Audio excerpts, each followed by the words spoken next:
जय श्री राधे। मैं हूं आपके साथ डॉक्टर करिश्मा कौशिक और आप सभी दर्शकों का मेरे यूट्यूब चैनल एस्ट्रोलॉजर डॉक्टर करिश्मा कौशिक में बहुत बहुत स्वागत है। इस चैनल को आप सब देख सकते हैं फेसबुक और यूट्यूब पे, तो like comment share follow subscribe करना ना भूलें और कमेंट बॉक्स में हमें कमेंट करके ज़रूर बताएं आपको हमारी वीडियोस कैसी लगती हैं। आज हम बात करेंगे अहोई आठे व्रत के बारे में। अहोई आठे का व्रत बहुत ही खास होता है। जिस प्रकार करवा चौथ का व्रत जो किया जाता है वो अपने पति की दीर्घायु के लिए किया जाता है, उसी तरह से ठीक 4 दिन बाद अहोई आठे का व्रत किया जाता है। और ये जो व्रत किया जाता है ये संतान प्राप्ति या फिर अपनी संतान के सुखद जीवन के लिए, उनके दीर्घायु के लिए ये व्रत किया जाता है। वैसे तो कहा जाता है कि ये महिलाएं वो करती हैं जिनको पुत्र प्राप्ति होती है, मगर ये व्रत जो है वो महिलाएं भी कर सकती हैं जो संतान प्राप्ति की इच्छा रखती हैं, पुत्र प्राप्ति की इच्छा रखती हैं।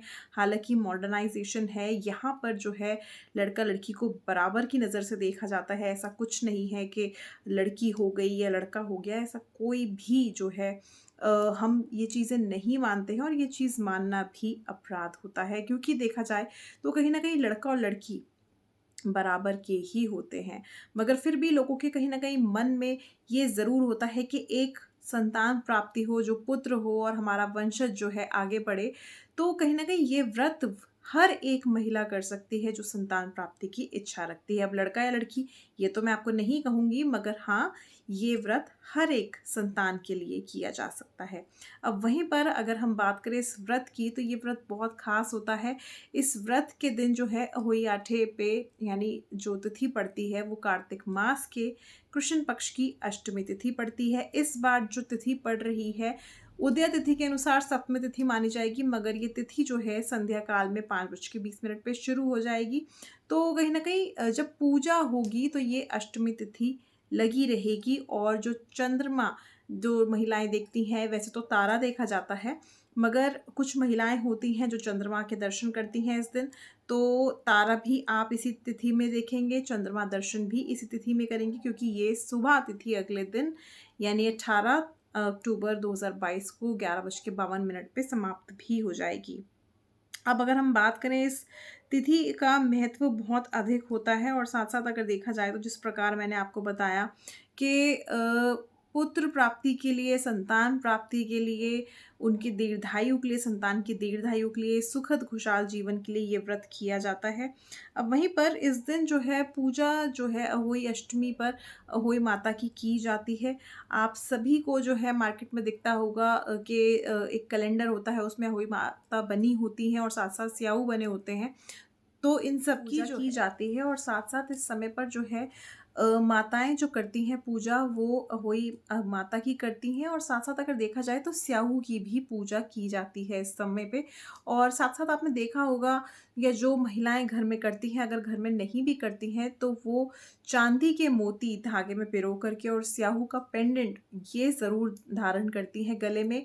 ये धारण करती हैं दीपावली की तिथि तक, यानी दीपावली पूजन पे इसको उतारा जाता है जब आप दीपावली की पूजा आराधना करते हैं।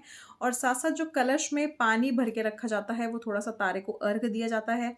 उसी जल से जो है अपना व्रत भी पारण किया जाता है। और साथ साथ जो जल बचता है उसका छिड़काव पूरे घर में जो है दीपावली वाले दिन किया जाता है। ऐसा कहा जाता है कि उस जल से जो है घर में छिड़काव करने से और आपके स्नान करने से घर में खुशहाली आती है, संतान की और भी ज़्यादा उत्पत्ति होती है और साथ साथ वो जीवन में खुशहाल रहता है।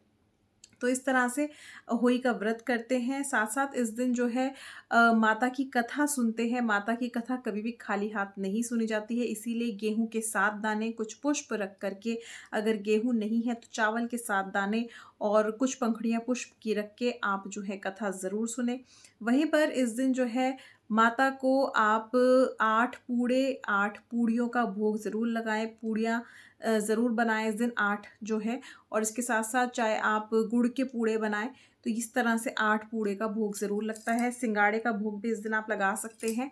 वहीं पर इस दिन जो है संध्या काल में दीपक जला करके, माता की पूजा करके और चंद्रमा को या फिर तारे को अर्घ दिया जाता है। तारे को अर्घ ही देना ज़्यादा इसमें सही माना जाता है, मगर जो महिलाएँ या जिनके घर में बहुत लंबे समय से चंद्रमा को देख कर के ही अर्घ दे रहे हैं, वो चंद्रमा को देख कर के ही अर्घ दें, चेंजेस ना करें बेसिकली। तो अगर हम देखें तो इस दिन संध्या काल में आप जो है पीपल के वृक्ष के नीचे दीपक ज़रूर जलाएँ और माता को सफ़ेद पुष्प ज़रूर अर्पित करें। संभव हो तो एक पेड़ इस दिन ज़रूर लगाएँ और ध्यान रखें वो आपके आस-पास ही होना चाहिए, उसको फले-फुलाएँ, यानी उसमें सही टाइम पर पानी डालें, वो बच्चे की कहीं न कहीं खुशहाली के लिए होता है। जैसे-जैसे वो पेड़ फलता है, वैसे-वैसे बच्चे की आयु और उसका जीवन भी फलता है, खुशहाल रहता है। वहीं पर जिन लोगों को अपने बच्चे के कहीं न कहीं परेशानी रहती है कि गुस्सा बहुत आता है या छोटी-छोटी बातों पे ज़िद्दीपना है या बात नहीं मानता, तो इसके लिए एक छोटा-सा उपाय इस दिन ज़रूर करें। होई माता की जब आप पूजा आराधना करेंगे तो वहाँ पर एक चांदी की चेन रखें और इस चांदी की चेन को पूजा आराधना करने के बाद होई माता का आशीर्वाद लेकर के बच्चे के गले में धारण करवाएँ। ऐसा करने से बच्चे की जितनी भी परेशानियाँ हैं, वो सभी समाप्त होंगी।